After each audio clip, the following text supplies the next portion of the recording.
pessoal, hoje mais uma vez estamos aqui nos estúdios gravando mais um episódio do podcast jurídico Legal Talks, hoje com a presença aqui e a companhia do meu querido co-host, professor Eduardo Santos, e nosso convidado super especial, Dr. Luciano Rosa, advogado criminalista e professor. Estamos muito felizes por mais esse episódio que estamos trazendo aqui para vocês. Mas antes disso, eu quero pedir a você que ainda não se inscreveu no nosso canal, se inscreva, ative o sininho para que você possa continuar recebendo o nosso conteúdo. Também quero agradecer aqui aos nossos patrocinadores e apoiadores. O Café Cajubá, que é o nosso patrocinador master, o Dr. Luciano Lopes, a banca de advogados de Belo Horizonte, a Next Corporate, empresa de consultoria da qual eu faço parte, e a JB Joias, a joalheria, que também viabiliza este projeto. Meu muito obrigado a todos os apoiadores e patrocinadores. E hoje nós vamos falar sobre justiça penal e acordo de não persecução penal. Justiça negocial, né, doutor? Justiça negocial e acordo de não persecução penal. Doutor Luciano Rosa é especialista nessa área e vai trazer aqui a sua contribuição para que a gente possa falar sobre esse assunto. Professor Eduardo Santos, seja muito bem-vindo mais uma vez. Obrigado, meu amigo. Um grande prazer, né? Mais essa vez, mais esse podcast, mais esse episódio. Acho que não é mais um, né? Na verdade, é um episódio muito especial. Com certeza. O Luciano é uma pessoa amiga, uma pessoa que a gente já conhece há muito tempo. Embora hoje ele vá falar, né, da advocacia, da prática de advocacia, né, aí na área penal, ele é, Exato. sem dúvida alguma, uma das grandes referências do direito penal, como professor de direito penal, preparando os meninos aí para o exame de ordem, para outros concursos aí ao longo dos anos. Então é muito bom receber ele aqui, Com né? certeza. É uma honra pra gente. Muito bem, e eu quero confidenciar uma coisa aqui do Dr. Luciano. Quando nós publicamos lá a arte no nosso perfil, que o Dr. Luciano estaria com a gente aqui hoje, várias pessoas elogiaram no direct e também no post a sua presença aqui hoje. Estamos muito honrados aqui com a sua presença. Seja muito bem-vindo, é um prazer receber o senhor aqui. Muito obrigado, agradeço, sou honrado aqui, né, pelo convite, né, de todos vocês.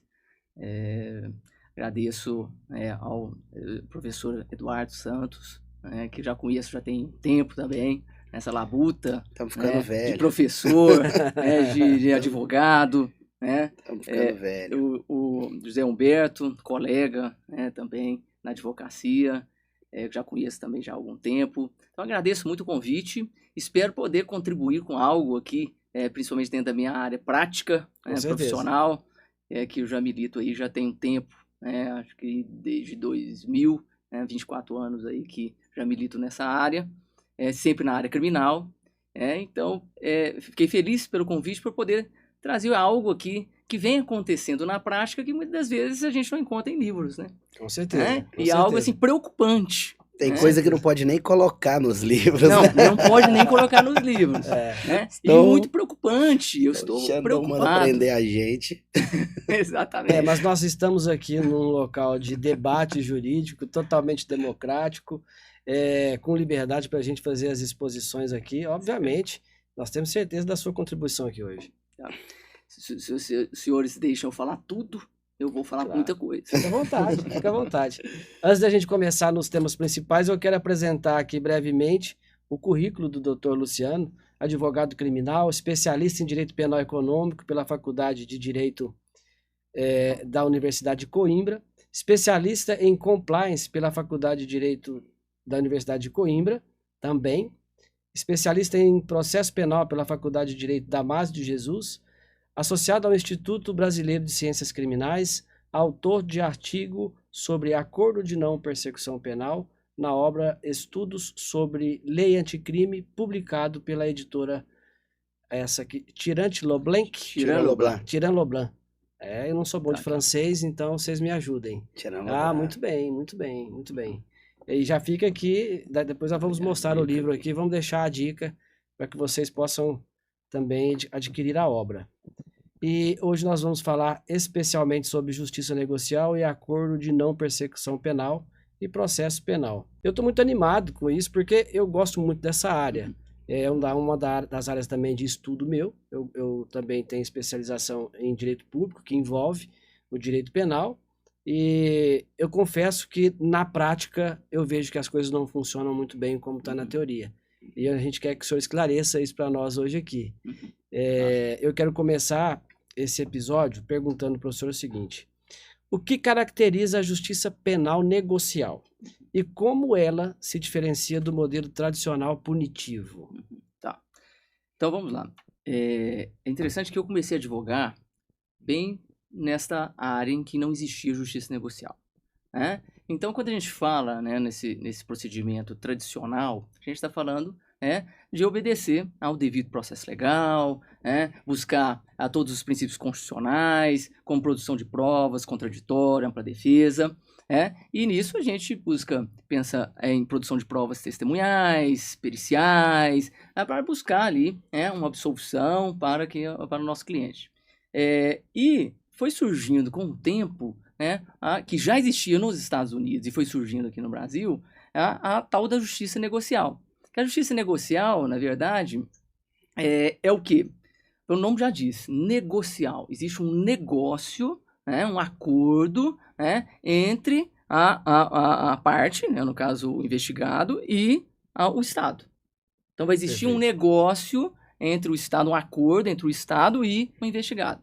Bom, mas é acordo em que sentido, né? Porque quando a gente fala em acordo, a gente tem que pensar nas duas partes. Certo. Igual um contrato. A gente tem que pensar nas duas partes.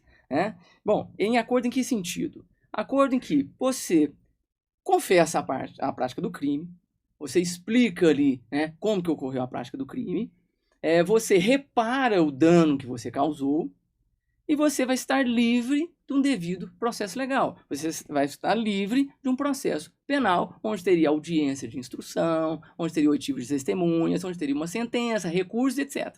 Então, justiça negocial, por um lado, é bonito, né? A gente fala justiça negocial.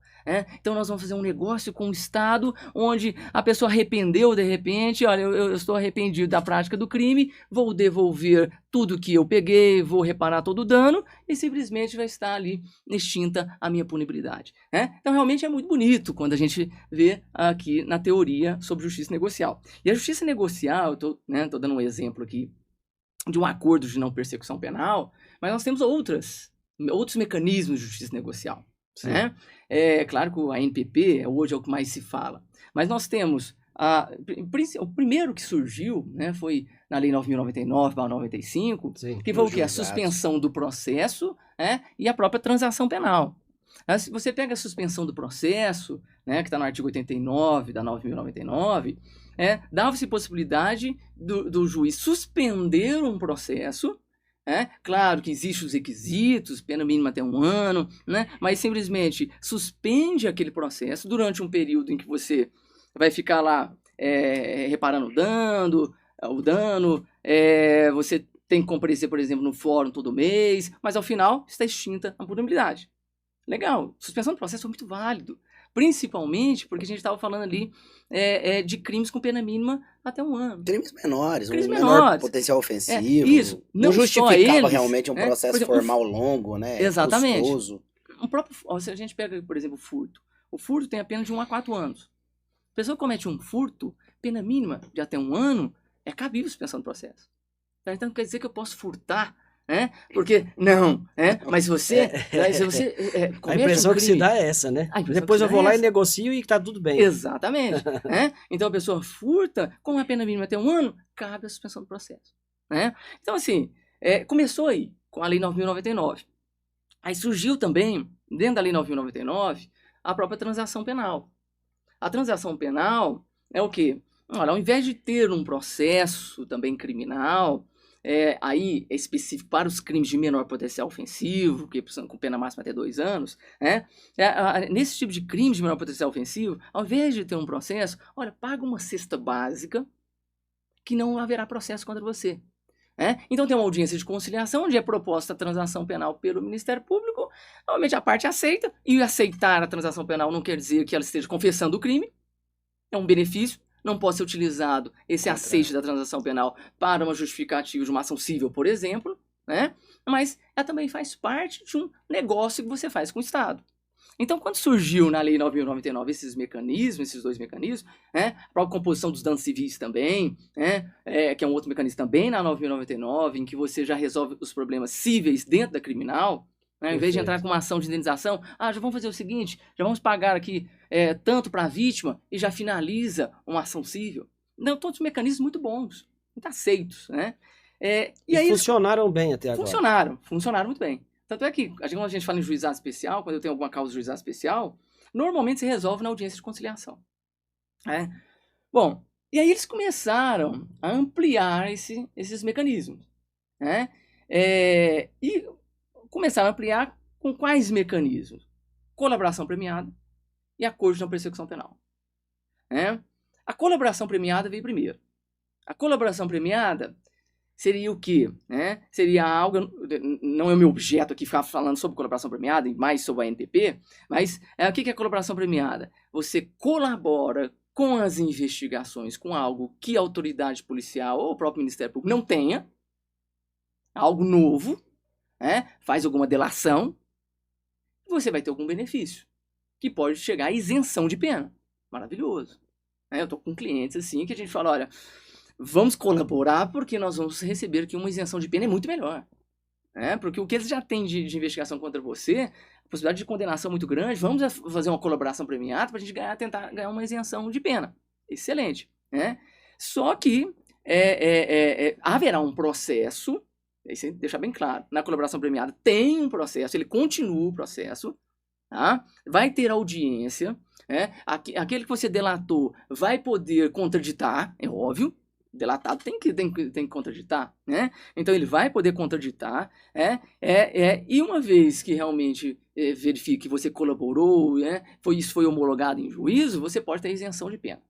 Beleza, mas tem todo o processo. Mas um ponto, essa colaboração premiada, só a palavra do colaborador é suficiente ou precisa ter outros elementos de prova que corroborem aquela palavra dele? Não, é importante que tenha outros elementos, né? Porque senão você fica muito fácil. Você fala algo, e de repente eu quero prejudicar aqui o Eduardo.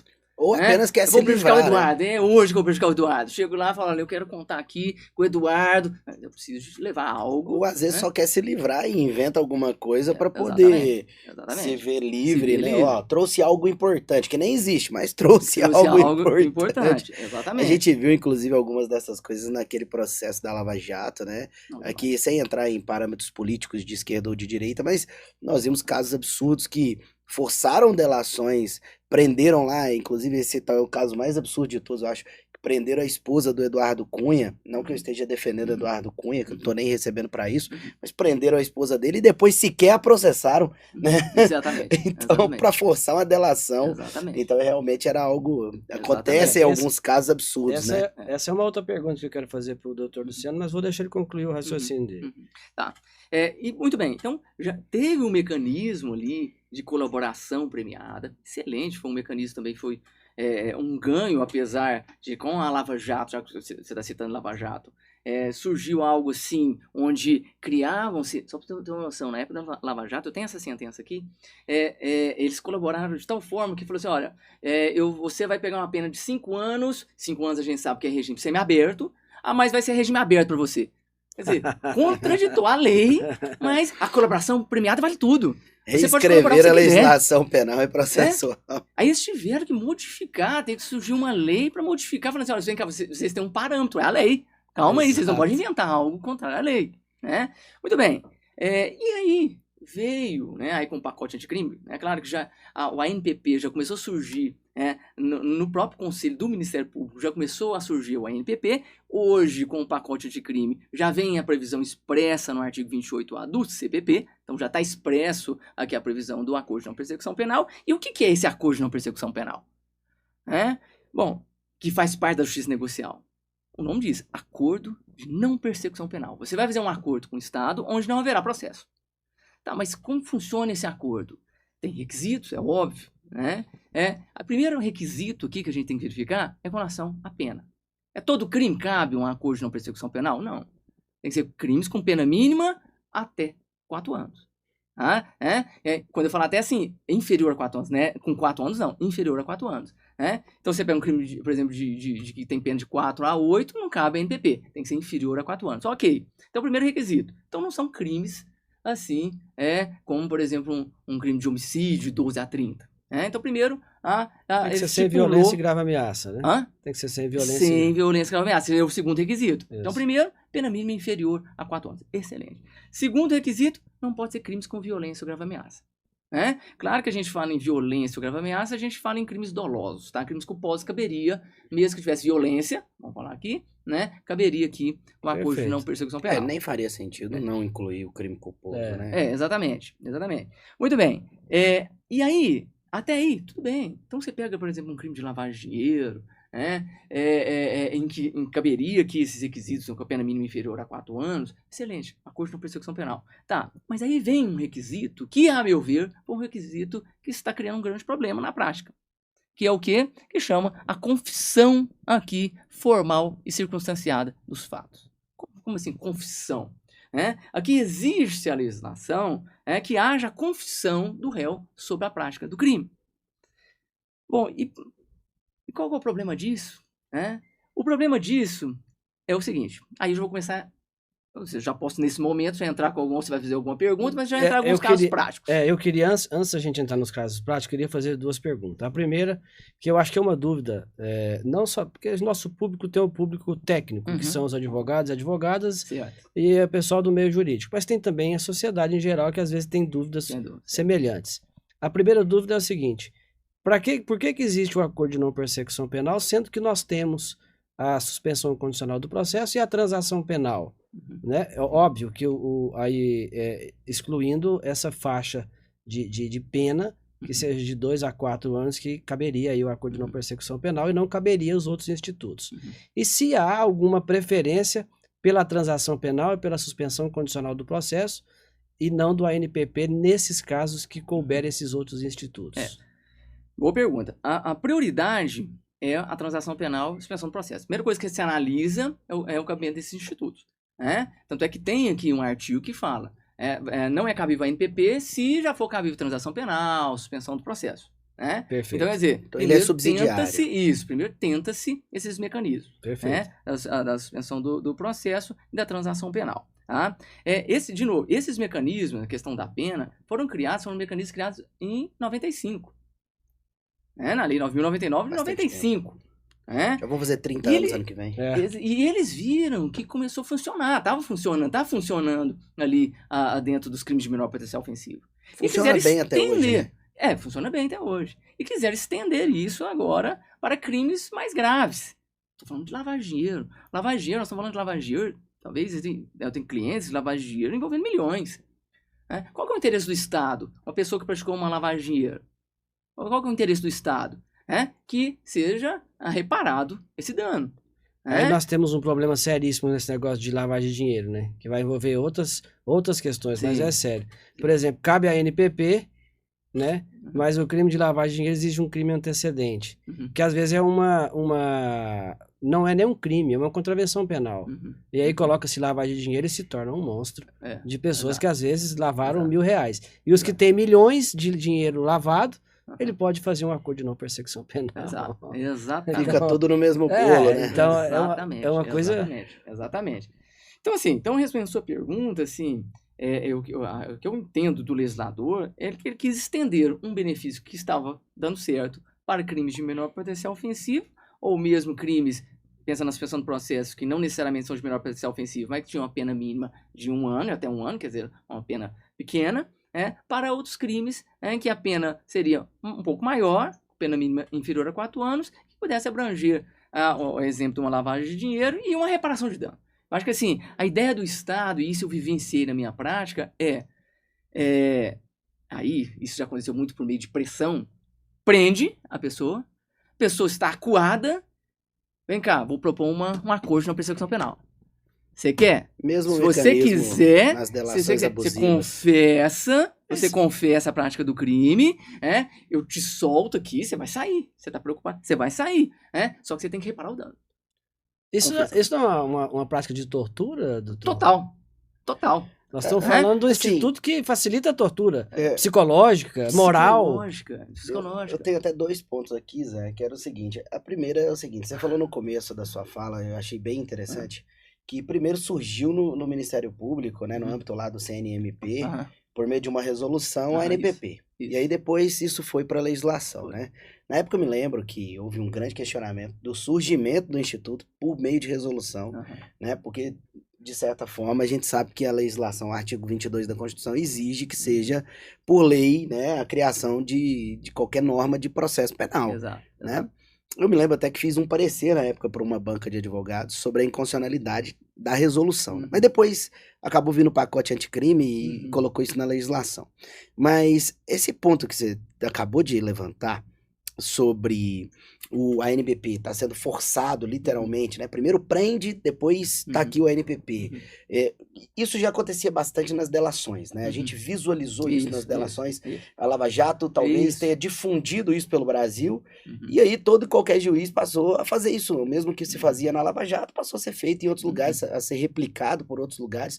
Até o Supremo Tribunal Federal, em alguns casos, chegou a fazer algo parecido com isso. Alguns abusos processuais penais que a gente viu na Lava Jato, viu no Supremo.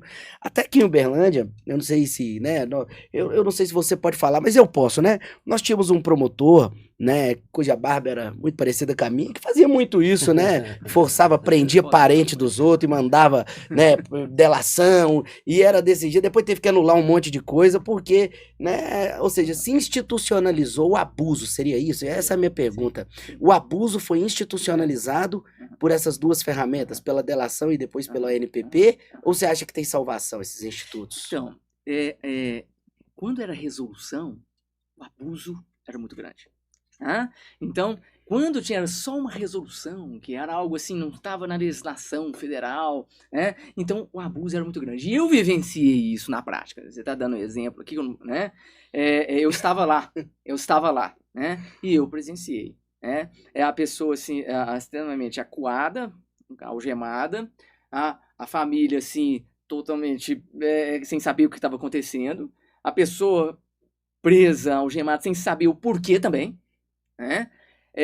E simplesmente entrava na sala e era proposto um acordo de não persecução penal. Uma coisa E falava com essas palavras: olha, se você confessar, contar tudo, como que ocorreu o fato, e reparar o dano, a gente solta e não vai ter a ação penal nenhuma contra você.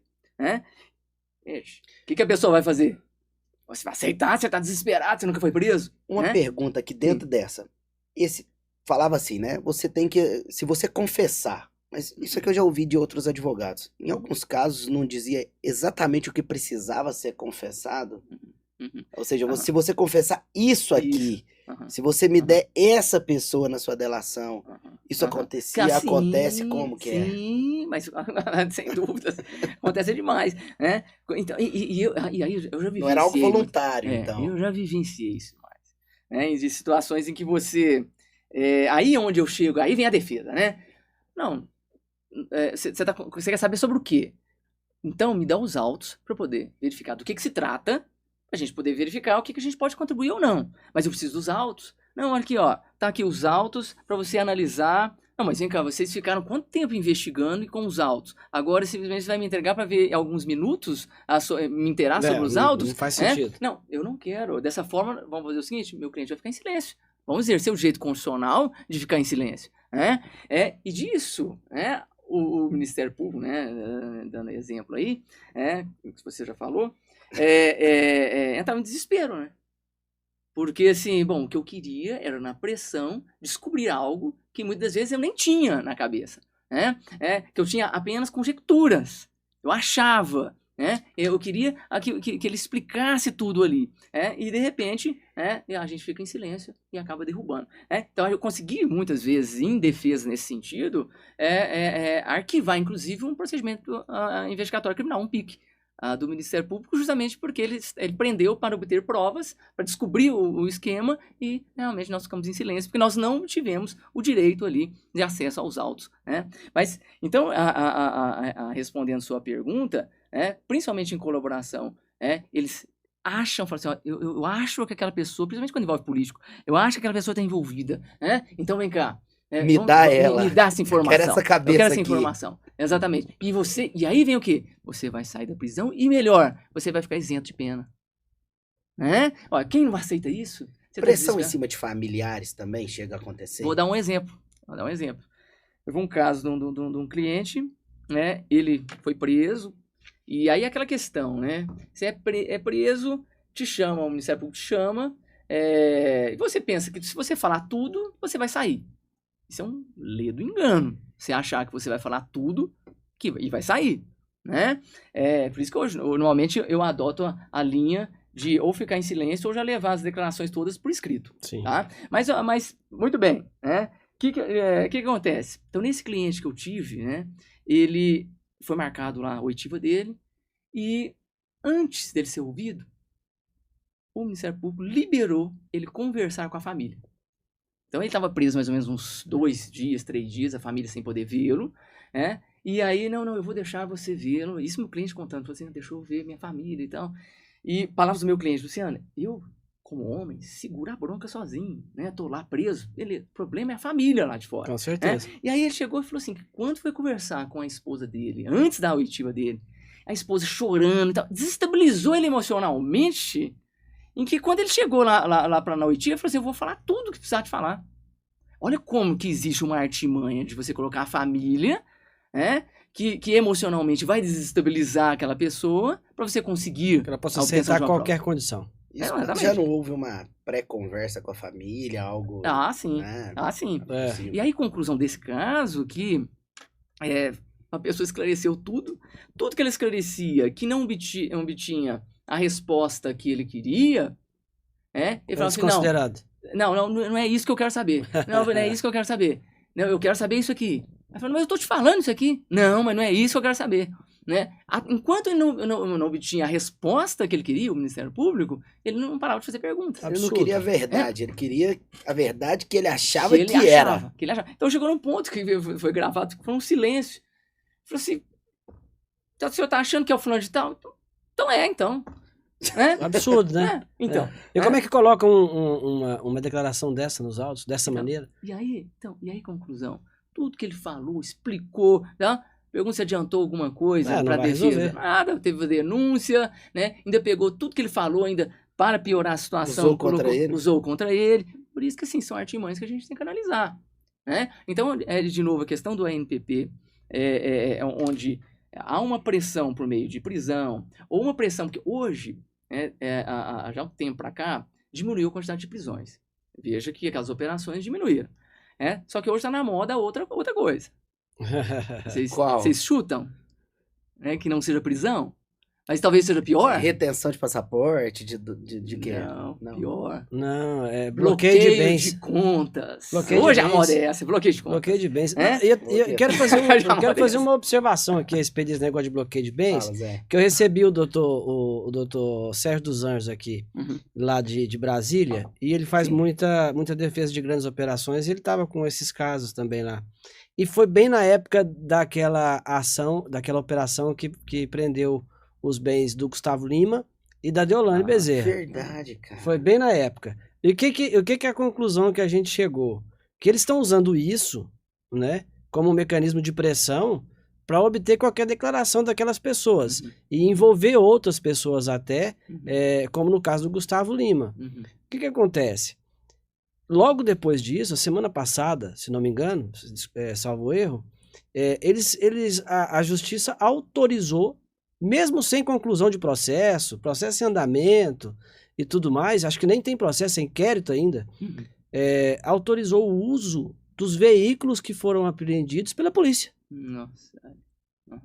Ou seja, os veículos estão apreendidos supostamente temporariamente para averiguação se aquilo ali é um produto de um ato ilícito ou não, e já está sendo objeto de uso das polícias um bem particular. Como é que pode isso? Isso não é uma inovação. Você lembra aquele caso do magistrado de São Paulo que usou o poste, né? Depositou a ele mesmo, né? Acho que os carros do Ike Batista. Isso é permitido, doutor? Não. Pera lá. Não. Eu tô com um caso que tá ainda na fase investigativa, tá na fase de inquérito policial ainda, né? Foram apreendidos alguns bens, celulares, né? E agora veio lá a polícia pedindo o uso desses celulares. Gente, nós estamos falando na fase investigativa, já que é o uso do celular. E aí eu já tô impugnando, espera aí, mas como assim vocês querem o uso do celular? Vocês estão investigando ainda. Exatamente. Quer dizer, então são situações absurdas que a gente está vivenciando. E por isso que eu falei, a nova moda hoje não é mais prisão. A moda hoje é o bloqueio de contas, é retenção de bens, isso é a moda hoje que a gente está vendo. No caso que de assusta, pessoas né? públicas, acho que também tem a questão de sempre tentar tornar essa denúncia pública para constranger. Exatamente, esse foi o ponto. Pressão midiática. Exatamente, esse foi o ponto também que a gente abordou aqui. E até que eu queria saber a sua opinião a respeito dessas operações midiáticas que estão fazendo. Que, inclusive, depois, se você tiver curiosidade, eu coloquei um vídeo durante esse episódio de uma operação que foi publicada pela polícia, no Instagram da Polícia Civil de Minas Gerais, com a apreensão de 2 carros de luxo esportivo em Belo Horizonte, sob acusação de lavagem de dinheiro, de produto de lavagem de dinheiro, mas fizeram uma produção cinematográfica para publicar no Instagram. Olha aí. Daqui uns dias eles vão abrir o cargo lá de mídia, social media, mas foi isso que o doutor Sérgio falou. A Polícia Civil daqui uns dias vai ter que abrir concurso para contratar social media, para fazer a produção de conteúdo. A que ponto chegamos? Só falar em social media, vamos fazer um marketing do Café Cajubá, que eu tô doido pra tomar um café. Verdade. Por favor, eu tô doido pra tomar Café Cajubá, nosso patrocinador master aqui. Se você ainda não conhece o Café Cajubá, nós vamos deixar aqui o QR Code para você acessar e você adquirir. Tem todos os supermercados de Uberlândia, da região, todas as padarias. Café Cajubá, o melhor café do Brasil. E como é? Segundo o João, o melhor café do mundo. Né? Café e cappuccino. Claro. Eu tenho comprado muito o cappuccino deles também, viu? Muito bom, cara. O cappuccino do Café Cajubá, muito bom. A conversa tá muito boa, mas nós vamos colocar um cafezinho pra gente. Eu não aguentei chegar a hora do patrão. Que chega a hora de falar do café, eu falei, não tô aguentando esperar não, Zé. Faz logo essa hora do café, que eu tô doido pra tomar um café Cajubá aqui. E a gente vai repetindo o Café Cajubá aqui até o final do episódio. Pessoal, então, tá aqui o nosso cafezinho Cajubá, sempre nos acompanhando aqui. Muito obrigado, João, pelo seu apoio aqui. Estamos sempre juntos.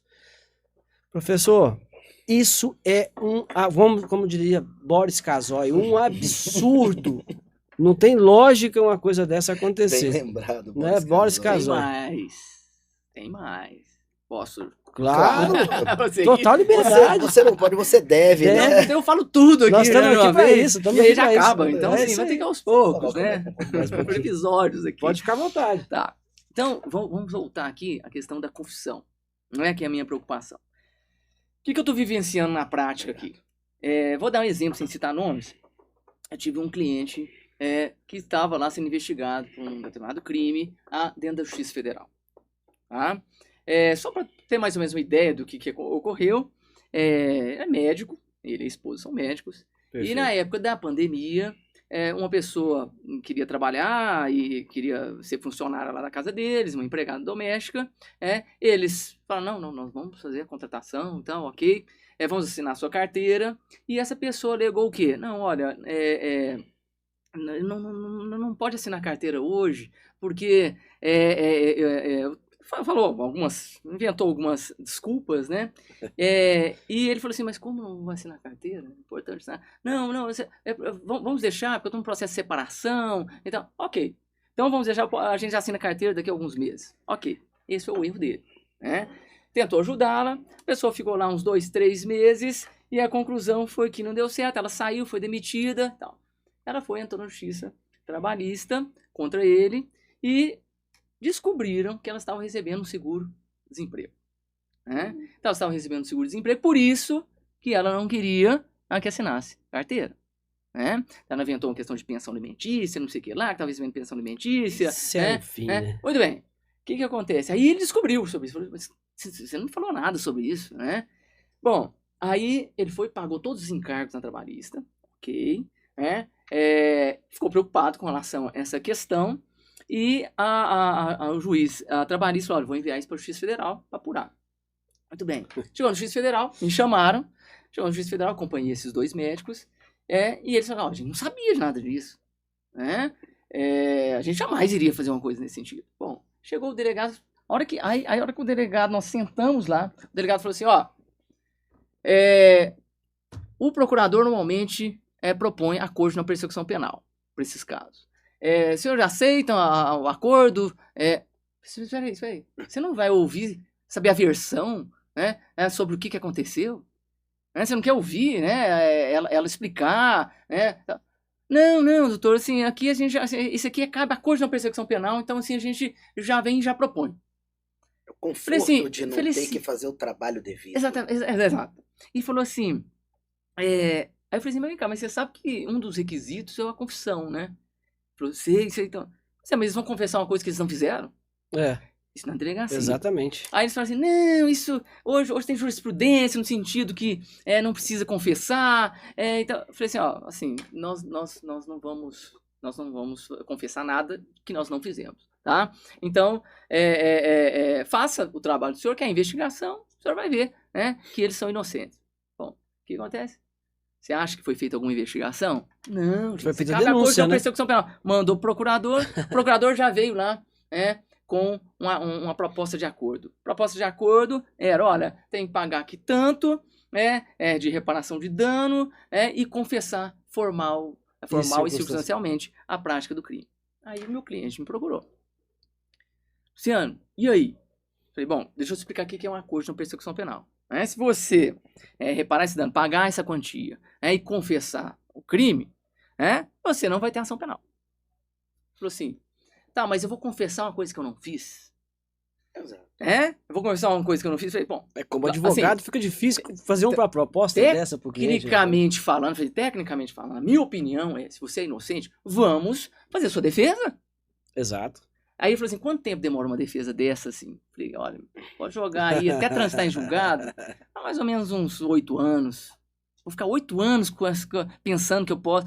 E eu vou ser absolvido? Não sei. Não tem como. Eu não posso prometer que eu vou te absolver. Então, eu vou ficar 8 anos, mais ou menos, com isso na minha vida. Não, Luciano, então, assim, escolha minha. Eu quero aceitar o NPP. Aí assim, ele falou assim, mas eu posso, quando o juiz me perguntar, eu falar assim, olha, eu vou confessar, mas ó, eu não fiz isso, mas eu confesso aqui, mas eu não pratiquei isso. Eu falei, não, se você falar isso, não vai ter um acordo de não persecução penal. Ele falou, então quer dizer que eu vou ter que confessar uma coisa que eu não fiz? Então, pra fazer o acordo? Pra fazer o acordo. E aí, muito bem, eles decidiram aceitar o acordo. Foi marcada a audiência homologatória, que aí é marcada uma audiência, em que vai ter a homologação desse acordo, onde o juiz pergunta se eles confessam ou não a prática do crime, explica, as condições que é a reparação do dano e etc. E aí, eu lembro direitinho, ele estava do meu lado aqui, foi por videoconferência, o juiz perguntou, o senhor confessa, então, que o senhor sabia que ela estava recebendo seguro-desemprego e mesmo assim você não quis assinar a carteira, então, em decorrência disso, então... Ele olhou para mim, sim, eu confesso, eu realmente eu sabia. Misericórdia. Então, assim, e aí, onde que eu chego a minha crítica? Onde eu chego a minha crítica? O acordo é muito bom, o acordo é muito bom quando a pessoa realmente praticou crime. O acordo é ruim quando a pessoa é inocente. E isso, o acordo está criando o quê? Está criando que uma autoridade policial ou mesmo o Ministério Público que deveria investigar para saber se realmente vai indiciar ou não aquela pessoa, se vai processar ou não aquela pessoa, está achando mais fácil hoje fazer o quê? Vamos propor um acordo. A pena mínima inferior a 4 anos, não tem violência, grave ameaça, vamos propor, independentemente se a pessoa praticou crime ou não. Então, estão deixando de fazer o quê? Investigação. Exato. O trabalho que deveria ser feito. Então essa é a minha crítica hoje, porque eu me deparei com isso, Luciano, estou me sentindo na época medieval, em que se eu não confessar uma coisa que eu não fiz, eles vão me bater, vão me matar. Luciano, posso fazer uma pergunta? Pode, depois eu quero fazer uma também. Especificamente sobre esse ponto, inclusive. Eu nunca fiz a NPP, mas eu tenho casos sobre a NPC. Sei que há uma boa similaridade entre os dois institutos. Talvez um dos problemas não seja justamente, ou pelo menos 2 fatores, né? Primeiro, talvez porque o ANPP, ele pode ser proposto pela autoridade pública e não precisa ser algo voluntário da parte, né? Não é ela que tem que procurar, ela pode ser procurada. Isso. Então, e o segundo ponto o fato dele poder ser proposto mesmo antes, por exemplo, da conclusão do inquérito, antes da conclusão das investigações, talvez isso não atrapalhe, talvez o ideal não fosse pelo menos esperar a conclusão das investigações e aí sim, com as investigações conclusas, a partir daquele momento, né, poder ser proposto. Porque lá no ANPC é isso. Pode ser proposto a qualquer momento, antes das investigações, depois das investigações, antes da ação civil pública, antes, depois dela, não importa, né? Imagino que aqui seja a mesma coisa. Isso assim, não prejudica? Exatamente. Hoje você pega a jurisprudência, né? A jurisprudência fala o quê? Que o correto, né, seria o quê? Até o oferecimento da denúncia. Então, principalmente com o oferecimento da denúncia. Porque quando você está na fase investigativa, você não sabe nem que crime que é. Né? Você não sabe nem se vai ser cabível a NPP. Exato. Mas de repente você tá pensando, olha, vai ser lavagem de dinheiro. Ah, não, lavagem de dinheiro é cabível. De repente coloca associação criminosa junto, em concurso material, e joga mais um outro crime. Aí de repente as penas mínimas somadas são superiores a 4 anos. Né? Então, quer dizer, então você tem que primeiro ter um indiciamento, né, pra gente saber qual o crime que vai ser. O Ministério Público, no momento de oferecer a denúncia, né, ele vem e demonstra, olha, verifico aqui que os crimes que o sujeito praticou seriam esses e que é cabível o acordo de não persecução penal e vou propor.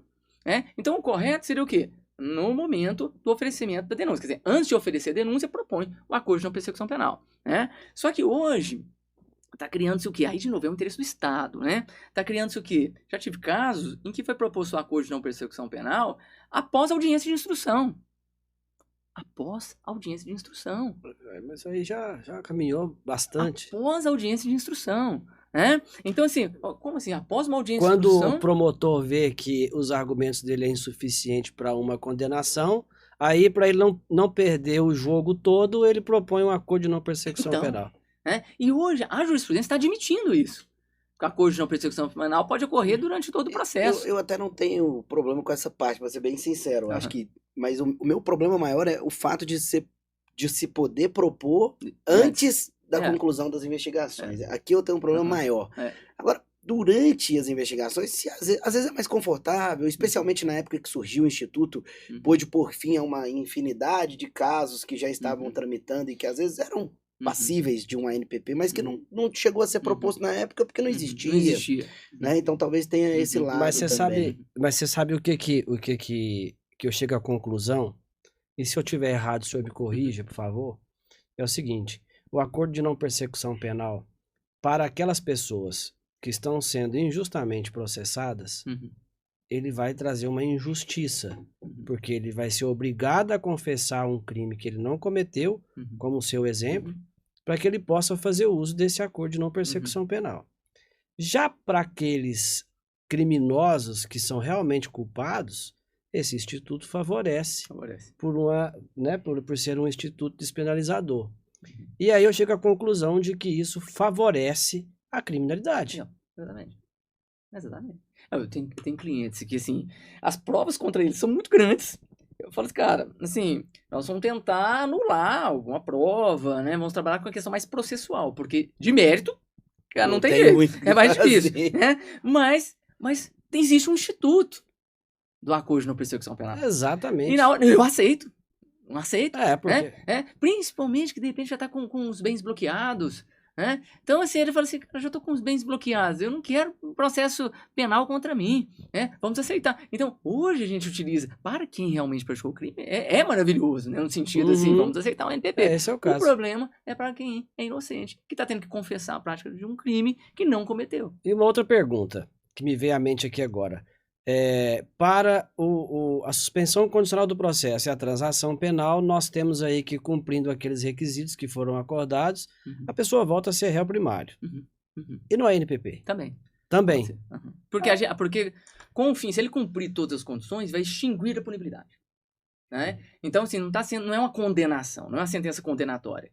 Né? Não teve a persecução penal para, ao final, ter uma sentença condenatória. Então, extingue-se a punibilidade se cumprir todas as condições e pronto. Eu fiquei com uma questão aqui, o Zé falou bastante, destacou essa questão dos bens, você também chegou a falar que hoje a moda é você, primeiro, né, inviabilizar que a pessoa tenha acesso aos próprios bens e utilize deles, bloqueio dos bens mesmo. E no final também você disse que um dos requisitos do ANPP é que você, então, restitua ali os prejuízos, os danos, né, que você causou, etc. Pois bem, e se a pessoa não tiver condições de reparar o dano? Ainda assim é possível celebrar o ANPP ou não? Então você veja que a legislação fala reparar o dano ou restituir a coisa à vítima, exceto na impossibilidade de fazê-lo.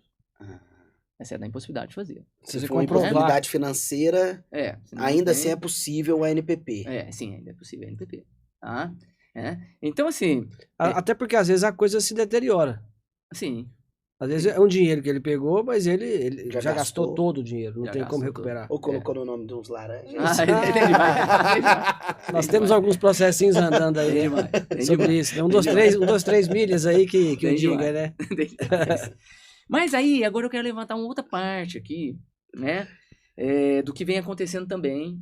Aí, isso tudo que eu tô falando, essa crítica de ANPP... envolvendo assim o procurador doido para poder propor a ANPP de qualquer forma. Estou vendo muito isso na Justiça Federal. Na Justiça Estadual, e aí eu vou me basear na Justiça Estadual de Minas Gerais, né, não vou falar de São Paulo, etc., vamos falar de Minas Gerais. O que eu estou verificando, né, e não é só na comarca de Uberlândia, comarca de Patrocínio, etc., é o Ministério Público já fazendo o contrário. Ele criando óbice para o ANPP. Vamos lá, vamos com calma. Como assim criando um óbice ao ANPP? Em situações em que você verifica, olha, a pena mínima é inferior a 4 anos. Crimes sem violência, grave ou ameaça. Ok. Muito bem.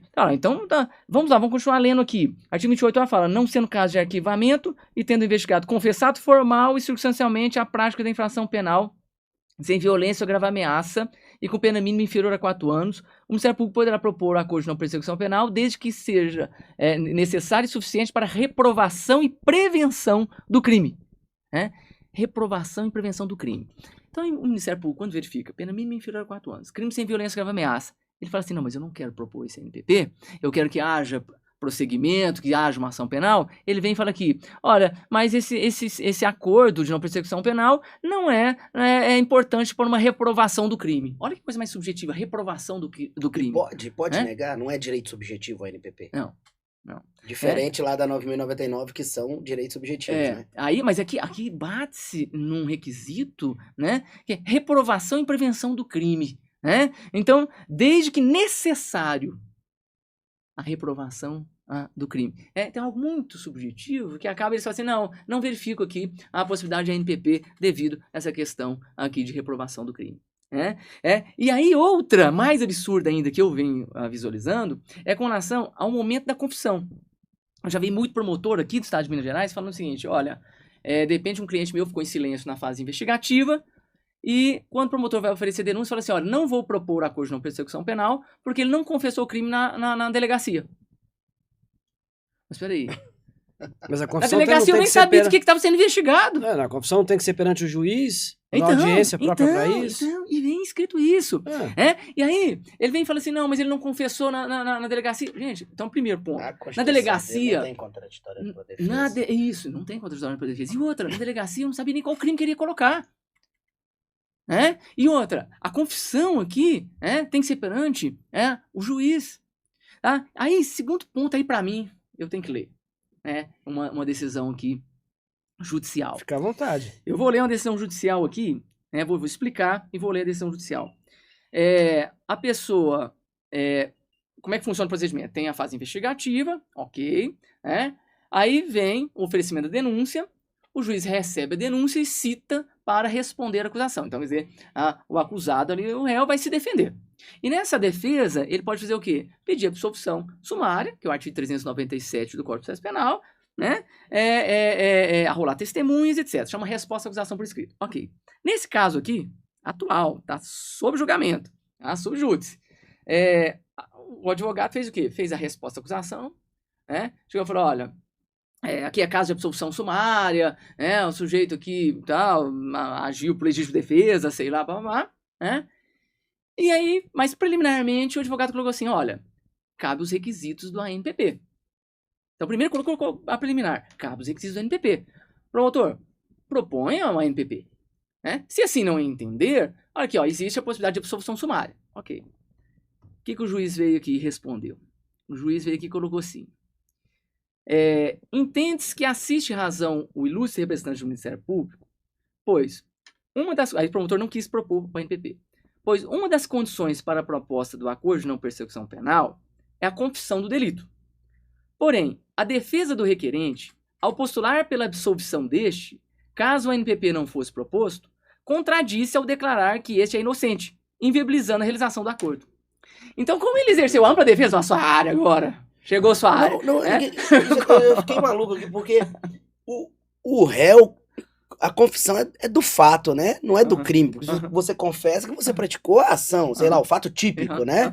E o ilícito? E o culpável? Nada disso pode levar à absolvição sumária? Então, onde está a incompatibilidade de uma com a outra? E a ampla defesa? Porque, cara, eu tô na fase da resposta da acusação. E se existe a opção dele utilizar o ANPP, ele pode utilizar. Então eu posso confessar e ser inocente do mesmo jeito ainda? Por que não? Então eu não posso alegar preliminar mais de nulidade e depois, subsidiariamente, uma absolvição? Vamos ter que mudar o Código de Processo Penal. Então, por que existe preliminar? Isso não, preliminar é antes do mérito. Então, preliminar, a gente trabalha com questões processuais. Então, o advogado analisou lá, não era eu aqui nesse caso aqui, né? O advogado analisou preliminarmente a cabimento do ANPP. Beleza.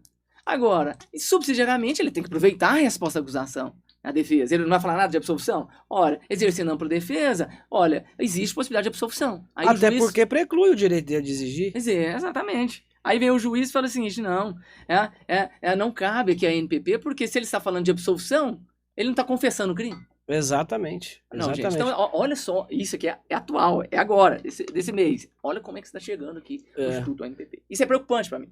Com certeza, para todos nós. Agora eu quero te fazer uma pergunta seguinte, doutor. Em que situações que o juiz pode recusar a homologação desse ANPP? Tá, se ele verificar, porque aí o que acontece? Quando vem a proposta do acordo, vem as cláusulas a serem cumpridas.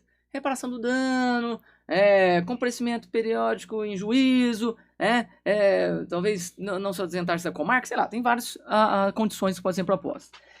Aqui a lei, no parágrafo 5º do artigo 28A, fala: se o juiz considerar inadequadas, insuficientes ou abusivas as condições dispostas no acordo de não persecução penal, devolverá os autos ao Ministério Público para que seja reformulada a proposta de acordo com concordância do investigado e seu defensor. Agora, a minha crítica aqui o que são cláusulas inadequadas, insuficientes ou abusivas? Aí entra naquela situação. O juiz tem a discricionariedade para ele decidir. Ótimo. Mas ele tem que fundamentar. Como que ele vai fundamentar isso aí? Exatamente. Então, o que é inadequado? Aí retorna o Ministério Público. O Ministério Público fala assim, não, mas depende, não, tá adequado. E aí depende, não, então não vou homologar. Então não vai homologar, tá. Então agora vamos dar prosseguimento. Ok, o cara já confessou o crime, né? E aí ele já confessou o crime. Eu particularmente... Aí é complicado. Tem que mudar o juiz. Não, mas o juiz não pode basear a sentença na confissão no ANPP que não deu certo. Mas tá na cabeça do juiz, né? Mas é lógico, tá contaminado. Teria que aí talvez o juiz de garantias resolveria isso. O juiz de garantia resolveria. É o que eu sempre defendi, porque o juiz que trata até a fase investigatória não pode ser o mesmo juiz que vai decidir. Sempre que eu escuto essa palavra, discricionariedade, me causa um arrepio, assim, que eu tenho até um problema aqui, a lei permite. Não, sim, mas eu acho que isso tudo é um grande problema filosófico que nós não resolvemos a partir do marco da Constituição de 88 e deveríamos ter resolvido, né? A superação do positivismo clássico não foi feita adequadamente, criou-se uma fórmula mágica matemática lá com Alex em 85, que a gente repete feito bobo, que não tem lógica nenhuma e que, em vez de superar a discricionariedade, só alimentou mais ainda. Por isso que a gente chega aqui hoje, e não só nesse instituto, mas em qualquer outro, a gente chega no final e tem que repetir a mesma coisa. Aí no final a discricionariedade do juiz, a discricionariedade do promotor. Não fala mal do Alexi, que os seus companheiros lá do STF adoram ele. Não, mas poxa vida, né? Respeito muito o grande mestre Tedesco, porém discordo também bastante dele nesse ponto, mas a questão é, nós continuamos com esse mesmo problema filosófico sempre nessas causas, porque nós não conseguimos superar a questão da discricionariedade, que é o primeiro passo para o abuso e para o arbítrio. A discricionariedade é o grande problema que conduz ao abuso e ao arbítrio. Porque se não houvesse a discricionariedade, ou se pelo menos houvesse um controle considerável sobre ela, nós teríamos um controle muito maior sobre abuso e arbítrio. Mas enquanto a gente não conseguir superar isso, nós vamos continuar tendo apenas situações novas. Hoje nós estamos falando do NPP, o Luciano trouxe. Há 5, 6 anos falava-se da delação. Antes disso falou-se de outros. E o que tem por vir, E daqui hein? uns 5, 10 anos eu não tô falando de outra coisa. O porque Luciano aí vai ter essa- que vir aqui e falar dos outros novos. É porque essa Exatamente. discricionariedade acaba desvirtuando esses institutos, desviando a finalidade deles, de modo geral. Você percebe que, por exemplo, ele tem que fundamentar uma inadequação que está prevista aí como requisito para a homologação do acordo de não persecução penal. Mas essa inadequação baseada em quê? Na lei? Na jurisprudência? Na moral, nos bons costumes? Na ética? E aí, A né, vontade se- dele. Na vontade Dois dele. Acaba pesos que e é duas isso, né? medidas, porque um juiz dá para uma situação X e outro juiz na mesma situação X não dá. Então Você tem nós que temos torcer pra dois cair com aquele pesos, juiz. duas medidas. Isso fica sendo É que todo mundo tá alimentado. torcendo pra torcer, cair né? com o esquete lá no STJ hoje, né? Então a gente fica torcendo. Olha, a gente fala isso pro cliente. Ó, dependendo da turma, a chance é boa. Né? Gente, que absurdo é esse? Isso é absurdo, mas ainda tem um absurdo que é maior e que acontece, acho que esse acontece menos, mas ainda acontece, a gente não pode ignorar, né? Esse é o 2 pesos, 2 medidas, esse acontece bastante, né? E aí não por má fé, mas por falta de controle. Mas tem o da má fé, que é quando você tem Mas esse tem em aos todas as amigos instâncias. Né? tudo, aos adversários a lei, né? Aqui nós também temos, porque a discricionariedade permite isso. O método alexiliano, né, esse principiológico, proporcionalista, argumentativo, também permite isso. Então essa falta de controle leva a problemas gravíssimos, como esses que o Luciano está citando aqui. Ele citou alguns, eu imagino que tenha, né, muitos mais a Não, citar. Fique à vontade né, para e contar também os casos como- aí para não, nós não. práticos, que isso enriquece aqui para nós. E outra coisa, assim, que eu vejo também, né? De repente eu chego pro cliente e falo assim, ó, seu caso é cabível ao NPP. Tá? Então, que os requisitos, claro que nós temos esses requisitos aqui, reprovação e prevenção do crime, que é um pouco subjetivo, mas aqui nós temos um direito seu. Eu falei assim, ó, Luciano, então vamos pedir, né? Eu acho que é interessante. Né? Aí, assim, não é só o Ministério Público que já pode chegar propondo, a gente pode também provocar, né, a possibilidade de um mecanismo de justiça negocial, Claro. a própria colaboração premiada que a gente estava falando. Isso. Muito bem. Aí só que tem um problema. Se eu chego lá e manifesto, olha, excelência, nós temos aqui interesse num acordo de não persecução penal. Bem, o juiz vai mandar para o Ministério Público, ó, né, Ministério Público, manifeste. O Ministério Público olha e fala assim, teve um caso assim, aí o Ministério Público fala assim, mas vocês estão querendo confessar o crime? Não, porque se você está propondo, você está querendo propor um ANPP, quer que seja proposto um ANPP, um dos requisitos é a confissão. Então a gente fica assim, aí se de repente fala assim, teve um caso assim, Realmente é um péssimo teve requisito. um caso, cara, assim, envolvia órgão público, né, não vou entrar aqui no mérito, mas a gente estava numa fase assim já de sentença, a defesa tudo produzida muito bem para uma absolvição, uma das partes, né, defendendo um dos réus, um funcionário público, chegou no momento da sentença, olha, eu quero a proposta aqui do ANPP. Quando eu vi aquilo, eu falei assim, gente, mas não é cabível a ANPP nesse caso. Não é cabível a ANPP. Se você soma as penas mínimas aqui, não vai ser superior a 4 anos. Aí mandou pro juiz, o juiz mandou pro Ministério Público manifestar, o Ministério Público manifestou e falou assim, vem cá, não é cabível a ANPP. Aí, obrigatoriamente, quando há um indeferimento, manda para um órgão superior do MP para manifestar. Procurador-Geral de Justiça. Procurador-Geral de Justiça, realmente não é cabível o ANPP. Bom, qual que foi o tiro no pé? Se você já está falando, o advogado está falando em proposta de ANPP, se você quiser confissão. Nossa, sentença, hein? Aí, como se não bastasse, esse advogado fez o quê? Pediu de novo. Não, mas nós queremos o ANPP. Aí mandou pro Ministério Público, o Ministério Público falou assim, vem cá, vocês estão querendo confessar o crime? Mas nesse caso também pediu demais. Não. Não, e assim, é porque eu não vou citar nomes aqui, né? Mas assim, se eu contar pra vocês... Se você tivesse me falado antes aí de começar as gravações, eu citava os nomes, né?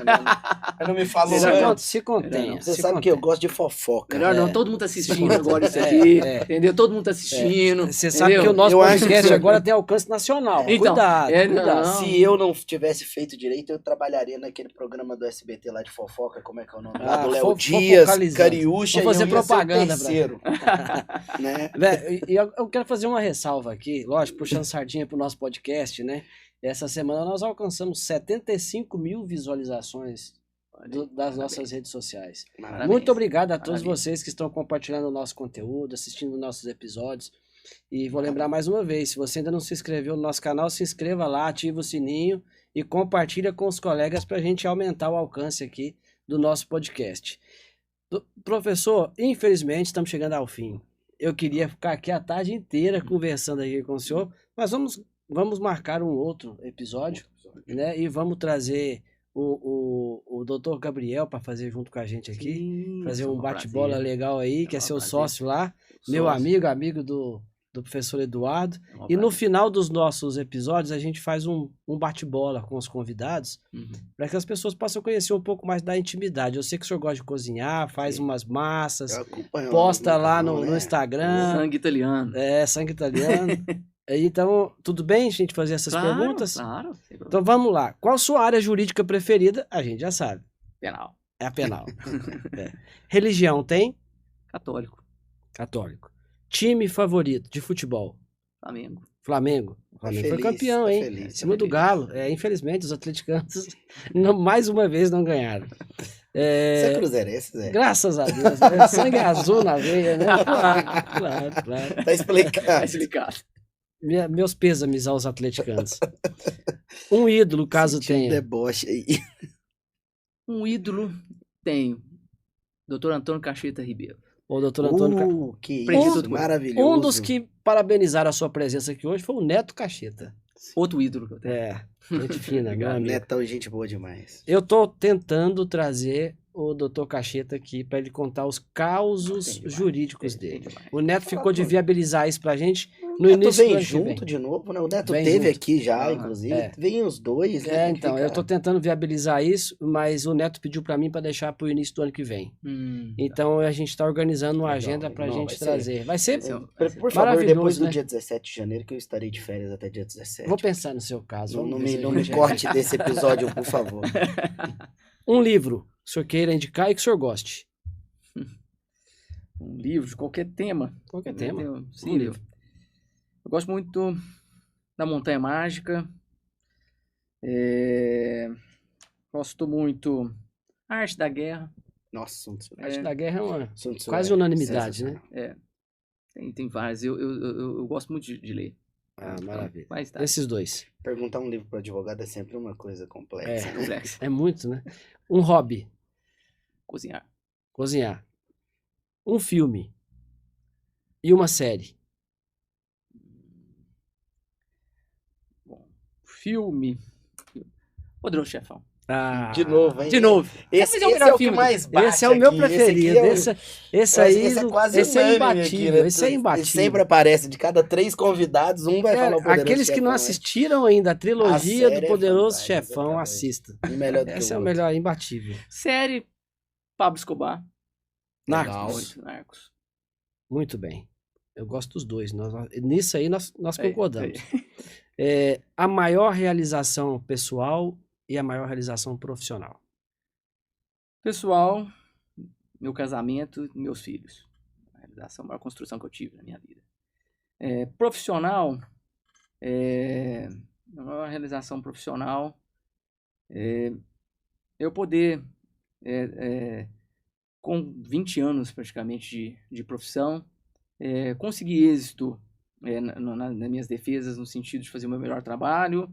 Hoje eu tenho clientes que eu falo que são clientes que literalmente entram dentro da minha casa. Então eu tenho clientes muito bons, né? Pessoas assim que muitos inocentes, por mais que a gente fale assim, não, é inocente, muitos inocentes, como eu dei o exemplo dos médicos, Então eu consegui, como realização profissional, essa conquista de muita persistência, porque o criminal tem que ter muita persistência, mas nunca me corrompi, nunca peguei casos em que eu não concordasse. Diversas vezes aparece para mim um caso falando, eu não concordo com esse caso, não, eu vou passar para outra pessoa, eu não concordo, é uma questão ética minha. Então, minha realização profissional foi ter mantido minha ética na minha profissão. Maravilha. Isso é E com importante. certeza é unanimidade o reconhecimento do seu trabalho, da sua competência e da sua ética. Obrigado. Tudo que a gente ouviu até aqui a seu Sempre. respeito. E a gente fica muito honrado, muito agradecido da sua presença aqui. Esperamos que venha mais vezes para a gente debater aí sobre esses assuntos que são tão importantes, né, na nossa vida, porque até nós podemos também ser acusados injustamente em algum momento.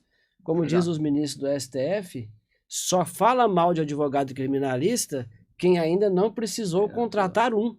Exato. O dia que precisar vai mudar de opinião. Exatamente. Então, esse é o nosso ponto aqui de debate, trazer e desmistificar alguns conceitos que são colocados na sociedade e que não são verdade. Quer fazer alguma consideração, Dudu? Eu sinto que, inclusive, nessa questão do advogado criminalista, né? Eu desconheço uma pessoa aí que já tenha vivido razoavelmente a vida que não tenha sido vítima, no mínimo, de um crime contra a honra injusto, né? Com No certeza. mínimo, né? No mínimo, para falar Com bem certeza. baixo, né? Então, acho que é muito relevante ter a presença do Luciano aqui. E mais do que isso, né? Acho que destacar, embora não tenha sido o tema, a atuação dele como professor aqui Com em certeza. Uberlândia, que acho que Com é certeza. muito Bem lembrado. legal. É algo que ele tem feito há muitos anos, né? Todo mundo conhece aí não tá patrocinando ainda, mas vou fazer uma propaganda, né?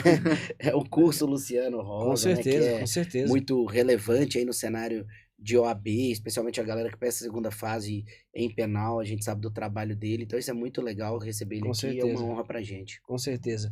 E o doutor Luciano é professor, aqui tem outro professor, eu ainda não tenho essa aptidão de ser professor, acredito que não vou enveredar por essa área, que talvez não seja muito o meu caso, sou mais para a área da advocacia mesmo, mas deixo aqui também o espaço para você fazer suas considerações finais, agradecimentos. Eu quero agradecer a oportunidade de poder falar algo que eu venho vivenciando na minha profissão, que muitas vezes eu fico calado, né? Falo talvez na petição, né? Jogo absurdo como uma decisão dessa, recorro numa decisão dessa, né? Mas fica apenas ali entre a minha pessoa e o juiz e o promotor, né? E ninguém fica sabendo, né?